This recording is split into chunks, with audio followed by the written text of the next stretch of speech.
What's up, everyone? Tyler Springer here, my brother Andrew Springer. We get asked all the time what the pros and cons of buying new construction are, what the pros and cons of buying a resale home are. We're gonna answer both of those questions in this video. Andrew's gonna take the pros, I'm gonna take the cons, and then we'll leave it up to you to decide what the best fit for you is. So go ahead with the pros of new construction. Yeah, new construction, I mean, it's in the name, right? It's new.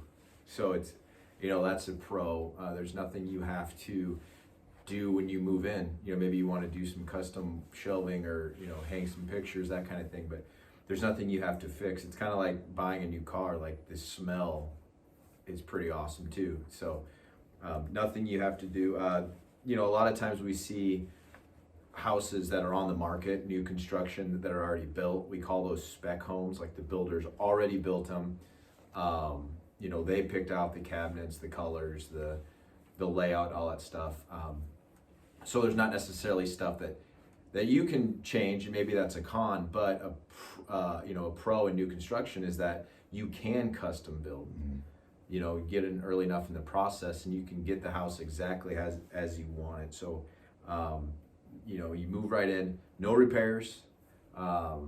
Depending on the builder, there's at least a 1 year warranty on new construction, so you don't have to worry about stuff going wrong. And if it does, it's covered under warranty. So low maintenance, just chill out your first year or more and enjoy being in it. Cool. Cons to new construction. The first thing that comes to mind is it's more expensive than ever to build new construction, just because of the price of lumber, just the price of materials has gone up, especially throughout this whole COVID thing and the shortage in terms of just the supply chain and getting things to where they need to be. So just the overall expense of that, and then you couple that with like labor costs and all that stuff. You can't just pay people $5 a day to work. So they have to be paid appropriately, which results in a higher price to build a new home. Another con is a less mature landscape. A lot of times these new developments are being built on old farmland, so there's just not any trees. So if you're a fan of your big shade tree in the front yard or a little bit of privacy in the back with some trees, you probably won't get that unless you have some trees brought in, which again adds to the cost of things. And then one last con that really stands out to me, and this isn't always the case, but depending on what development you buy in, sometimes they can be kind of cookie cutter. If you buy in a development where it's just one builder building a bunch of homes, they can kind of be cookie cutter. On the flip side of things, however, if you do build or buy a home in a newer development, that's not always the case if there's a variety of builders building there. The pros of resale. So resale is a term that we use. It means a used house, essentially. Yes. Someone's lived in it. But Tyler mentioned the cost of new construction, and that the cat's kind of out of the bag when it comes to that. Costs probably aren't going to go down, at least for a while. And I want to just real quick touch on this. About half of the homes we see in the Des Moines market are new construction. There's just incredible demand right now for it, and so because of that demand, you're going to have more price increases and stuff like that. So with that said, a pro of a resale home is that it's cheaper. It was cheaper to build.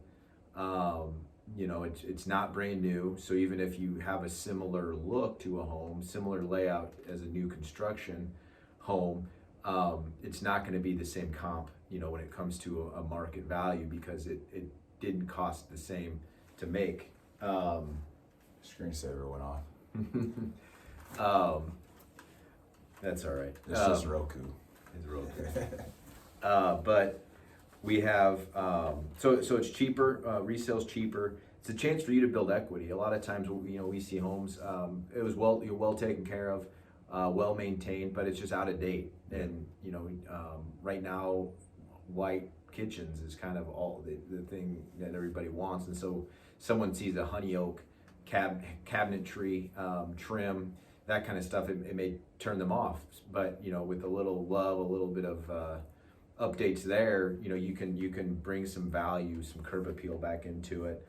So it's a chance to build equity as a pro. Established neighborhood, Tyler just touched on, if someone's looking for privacy and a lot of trees, it's going to be hard to find that in newer developments unless you're paying, close to $150,000, $200,000 just for the lot. Right.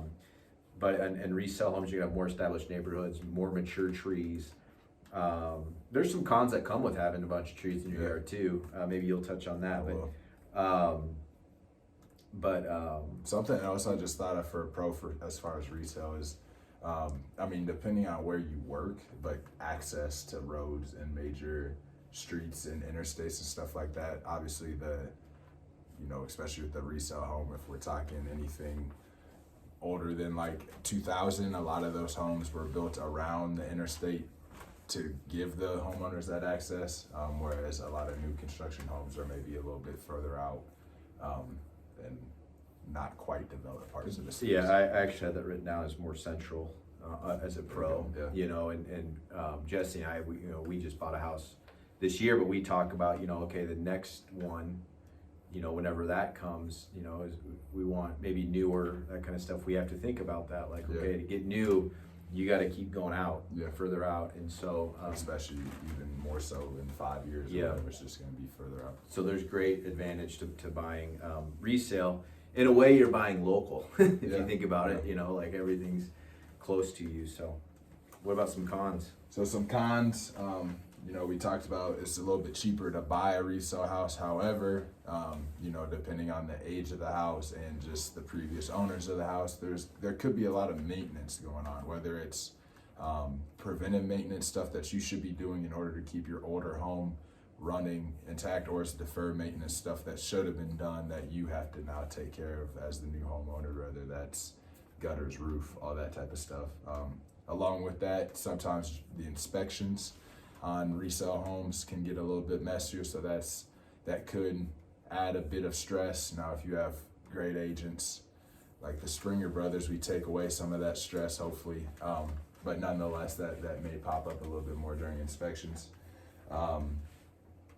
Depending on how old of a home you're talking about, or what decade it was built in, some of the design or the layouts of the homes can be a bit boxy, compartmentalized, where it's a kitchen in this room, a living room in this room, dining room in this room. It could be a pro depending on what you like, but more often than not, people tend to like the open floor plans that come with a newer home. Then that's about it. It really just comes down to maintenance to me in terms of cons of an older home. If especially when we're talking about 1970, 1980 and below, you're talking about older AC, older furnace, older roof, older siding, less energy efficient. And things in the house as well. Well, there's things that, you mentioned working with agents, that we can kind of help guide and advise on that process, because there are pros and cons to each.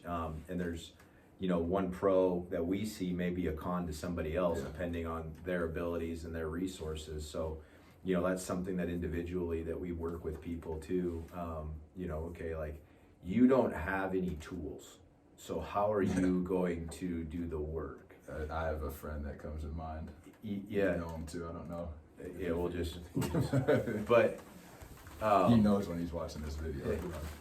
So, how you have to factor that in. Cost per square feet, we could talk about that for a whole different video, whole different day. But, generally when you have a higher cost per square foot, it means the sweat equity's already been done. Somebody else did it, and all you have to do is move in. Maybe you want something cheaper because you want to do the work. Well, do you have the capital, the funds to pay for that work? So there are, like I said, definitely pros and cons either way.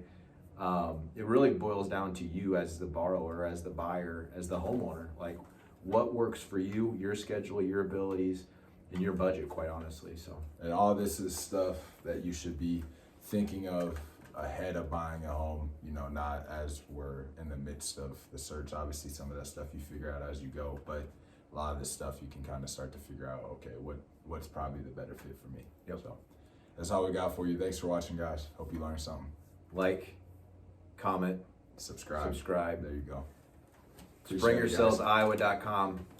Check out homes.